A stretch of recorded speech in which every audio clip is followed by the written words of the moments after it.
This is the Lamborghini Huracan Tecnica, and it's a bit like Legend. Not that Legend, not that Legend, not that Legend either.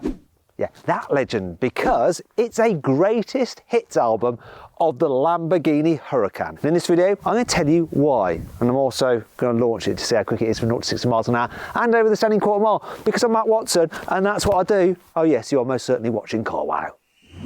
Buy, sell, Carwow. Let's start off this video with what makes the Tecnica tick.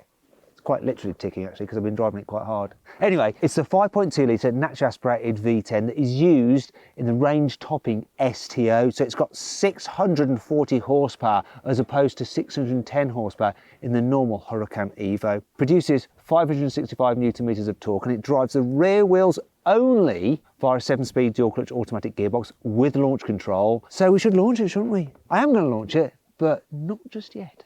The Tecnica gets the same brakes as the normal Huracan Evo. So you've got 380mm discs up front, gripped by 6-piston calipers, and 356mm discs at the rear, gripped by 4-piston calipers. And they are, of course, carbon ceramics as standard. But how do they perform? I'm going to measure it, braking from 100 miles an hour, but also from 60 miles an hour.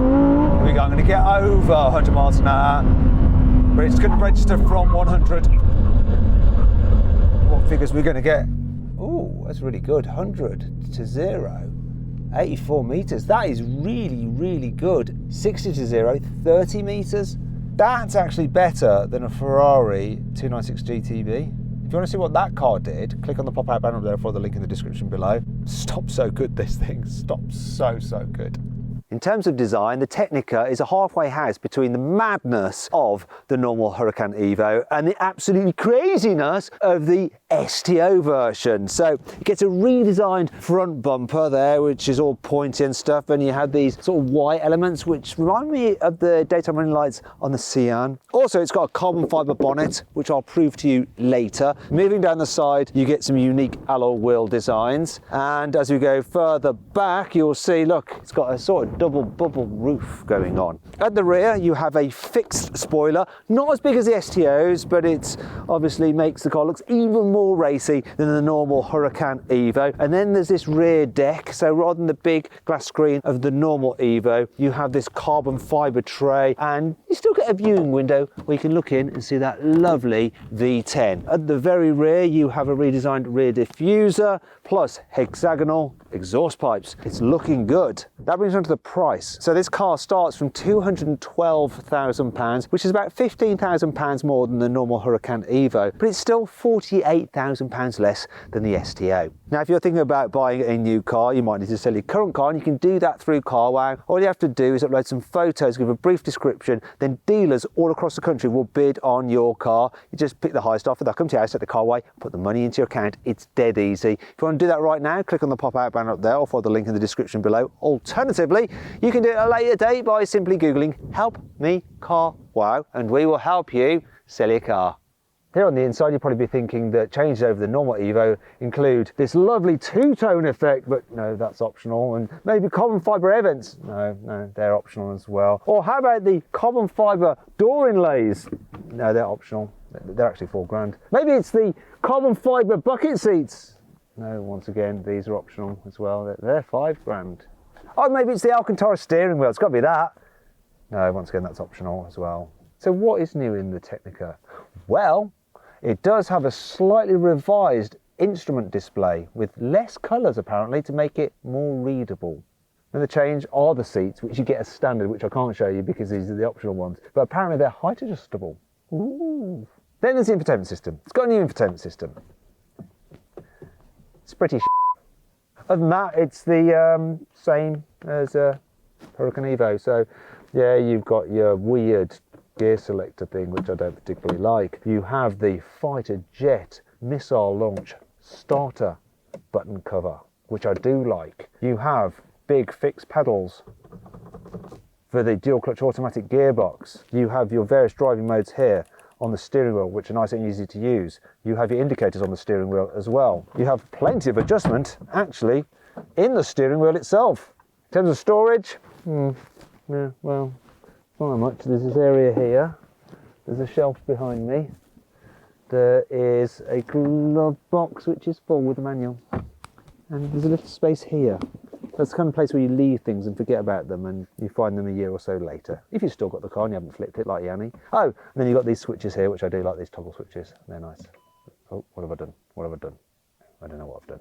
Let's move on. Actually, before we move on, maybe we should compare the interior to the car that is the same but slightly different. If you want to find out what that is, click on the pop-out banner up there for the link in the description below. While we're on the subject of practicality, let's check out the front boot on the Huracan Tecnica. So it's 100 litres. Look, you can tell it is because I don't quite fit and my hips are too wide. You should fit in the front boot of a Porsche 911 GT3. I would, because that's got a 132 litre front boot. In fact, if you want to see my full in-depth video review of that car, click on the pop-out banner somewhere up there. I'll follow the link in the description below. Oh, look, I told you I'd show you this is a carbon bonnet. Look, clearly is. Anyway, I'm stuck. Yeah, I'm stuck. And that brings me on to 5 annoying things about this car.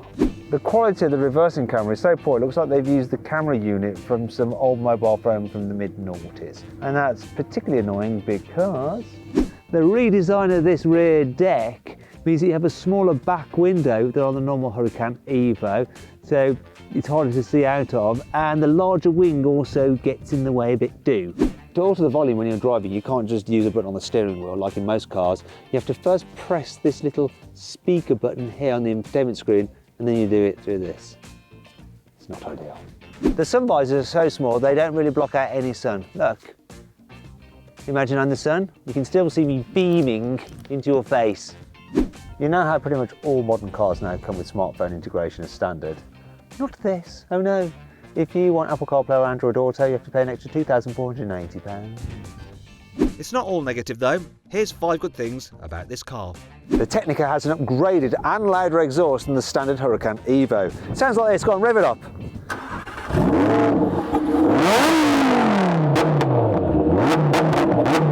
Stop it now, that's enough, it's enough. Thanks to a few upgrades such as the carbon fibre bonnet, the Tecnica is 10 kilograms lighter than the normal Huracan Evo rear-wheel drive. It's a lot, 10 kilos. You know, it all counts, it all matters when you're talking about performance cars. This thing weighs in at 1,379 kilos. Just like with the STO, you can get special cameras which will record your driving when you're on track, and you have telemetry built into the infotainment system. Look, it'll do things like measure you around the track and tell you how good you are. The Tecnica gets rear wheel steering, which helps make the car feel more agile when you turn it into a corner. Thanks to its enhanced aerodynamics, the Tecnica has 20% less drag than the normal Huracan Evo, yet 35% more downforce. It's also got its own unique suspension setup, so it's a bit more hardcore than the standard Huracan Evo, yet not quite as extreme as the bonkers STO. Okay, let's see what the Huracan Tecnica is like to drive. So, let's go into manual mode for the gearbox. I'm in sports mode, which is the middle setting in terms of throttle response and stiffness of the suspension and the stability control, which is about right for fast road driving. And my God, this thing feels like an animal. So the suspension is reasonably firm even in this mid setting. Oh, but it's okay. Oh, this engine. You do need to rev it to get the most out of it, but you are rewarded when you do. The steering, being just rear-wheel drive, seems purer than in the normal four-wheel drive Huracan. Really is good as a rear-wheel drive car, this. And the traction is actually impressive. It's very darty and likes to rotate, so when you're going through a corner, you can really get it just like turning in really quickly. I think the rear wheel steering helps with that. You have to watch it, you have to keep your wits about you, otherwise you find it coming round on you. Fortunately, the stability control is quite good, so in ESC Sports it'll give you some motion, but it will gather it up, but you still need to apply lock to help yourself get out the problem. One thing I have noticed though is that sometimes when the back end looses, what you want to do is apply throttle to just pick up the traction again, but if you're a bit low down in the rev range, you don't quite get enough throttle response or enough torque to the wheels to really make that happen. And that's the thing about this engine, it really likes to be revved. If you just poodle about like this, look, I'm just going to do it now, so like fourth gear. It's quite smooth and reasonably sedate. It's like there. After 4.5, it starts to really pick up, and it really just races all the way to the 8,500 RPM red line. It is fun. It feels like an absolute beast, and the steering is very responsive, and it's got a good feel to it as well, the steering. Brakes, probably a little bit too sharp to your initial press, so that can make them feel grabby until you get used to them, but they're strong. I just wish that initial bite was a little less severe, because you only tickle them a bit. Look, I'm going to do it now. You tickle them and like, look, I'm just tickling them and I'm absolutely getting smashed against the seatbelt. It's a crazy car. Brilliant. So it's a shame that, you know, this is like the swan song really for Lamborghini and the Huracan. This is it. You know, it's a pure, naturally aspirated supercar, and it feels exactly like you want it to feel. What a riot, and what an engine, and what a noise. Wow. Being rear-wheel drive makes it easier to hoon around than the four-wheel drive version.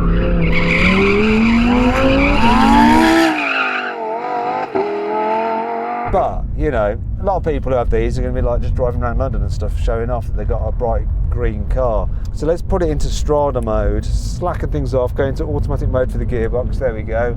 See what it's like. So do you know what? It's perfectly livable, just tootling about like this. Reasonably quiet. I mean, 7th gear. I'm just coasting. What happens if I floor it? Kickdown's pretty good actually, and then it's on it after 5,000 RPM. But when you're just cruising, that engine's really quite subdued. You get a lot of tyre noise, that's for sure. And the suspension still is on the firm side. And the good thing is you can do this, actually, side Strada, because the exhaust isn't loud enough. But in sport, you can be coasting along and you can basically put it into neutral mode so that you can make revving sounds. It's ideal for if you're in traffic and you can't really rev up your engine properly while accelerating. You can do this, look, into neutral, show off. A bit hard to do when you're trying to steer. I had to do it with my thumbs.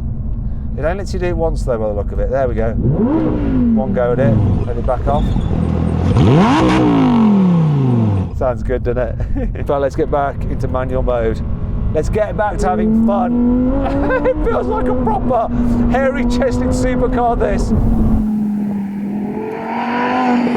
Absolute madness. Oh, I love it. I'm gonna do one more run. It's quite funny. This car's, you know, technically better than the Aventador. Part of the reason is the dual clutch gearbox.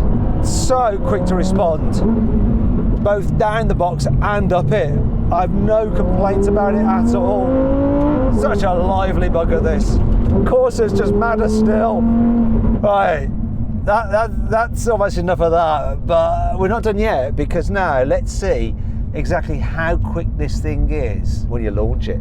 Lamborghini says this car should do 0 to 60 in 3.2 seconds. What's the reality? I'm going to find out with my specialist timing gear here. 3.29. We're skitting around a bit. What's the quarter mile? 11.03. That's the thing about rear wheel drive. You don't always get the perfect launch. Still felt pretty perfect. Should we try again?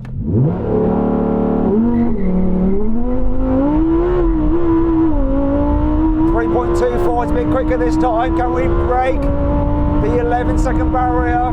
Yes, that's better. 10.89 for the quarter mile. I'm happier with that.